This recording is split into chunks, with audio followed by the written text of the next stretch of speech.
ஓம் சாந்தி. 2/12/2024 காலை முரளி. ஓம் சாந்தி.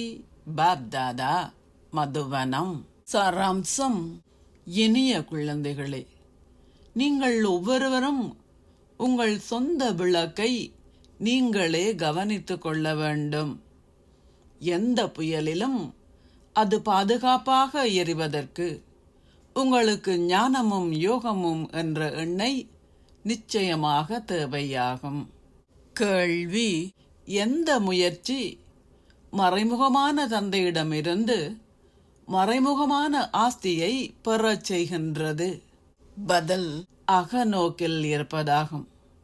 மௌனத்தில் நிலைத்திருந்து தந்தையை நினைவு செய்வதன் மூலம் நீங்கள் மறைமுகமான ஆஸ்தியை பெறுவீர்கள். நீங்கள் நினைவில் இருந்தவாறு சரீரத்தை விட்டு நீங்குவது மிகவும் நல்லது. இதில் எச்சிரமமும் இல்லை. நினைவில் இருப்பதுடன் நீங்கள் ஞானத்தினாலும் யோகத்தினாலும் சேவை செய்ய வேண்டும். உங்களால் இதனை செய்ய முடியாதவிடின் கர்மயோகம் செய்யுங்கள்.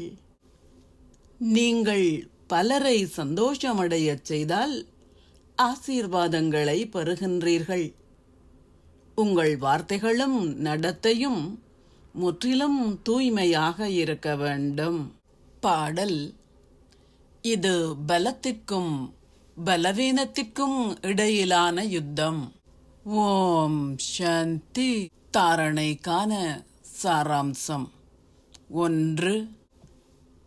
சதோபிரதான் ஆகுவதற்கு நீங்கள் பெரும் முன்னெச்சரிக்கை எடுக்க வேண்டும். உங்கள் உணவு, பானம், வார்த்தைகள், நடத்தை, அத்துடன் ஏனைய அனைத்தும் தூய்மையாக இருக்க வேண்டும். தந்தையை போன்று ரூப் பசந்த் ஆகுங்கள். 2.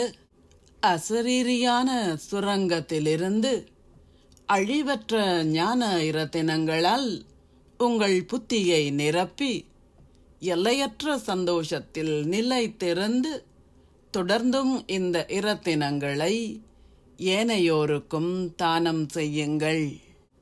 ஆசீர்வாதம். நீங்கள் பற்றை அழிப்பவராகுவதன் மூலம் துன்பம் மற்றும் அமைதியின்மையின் பெயர் மற்றும் சுவடுகள் அனைத்தையும் முடித்து நினைவின் சொரூபம் ஆகுவீர்களாக. ஒரேயொருவரின் விழிப்புணர்வில் சதா இருப்பவர்களால் தமது ஸ்திதியை நிலையானதாகவும் ஸ்திரமானதாகவும் ஆக்கிக்கொள்ள முடியும்.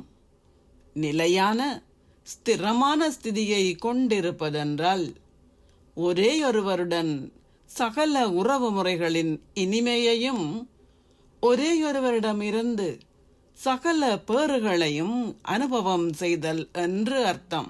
சகல உறவு முறைகளிலும் தந்தையை தமக்கு சொந்தமாக்கி நினைவின் சொரூபங்களாக இருப்பவர்கள் இலகுவாக பற்றை அழிப்பவர்கள் ஆகுகின்றார்கள்.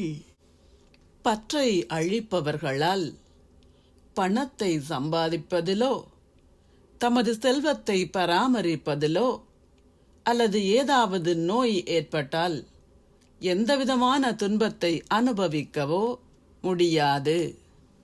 பற்றை அழிப்பவர் என்றால் துன்பத்தின் அல்லது அமைதியின்மையின் எந்தவித பெயரோ அல்லது சுவடோ இல்லாமல் இருப்பதுடன் சதா கவலையற்றவராகவும் இருப்பதாகும். ஸ்லோகம்.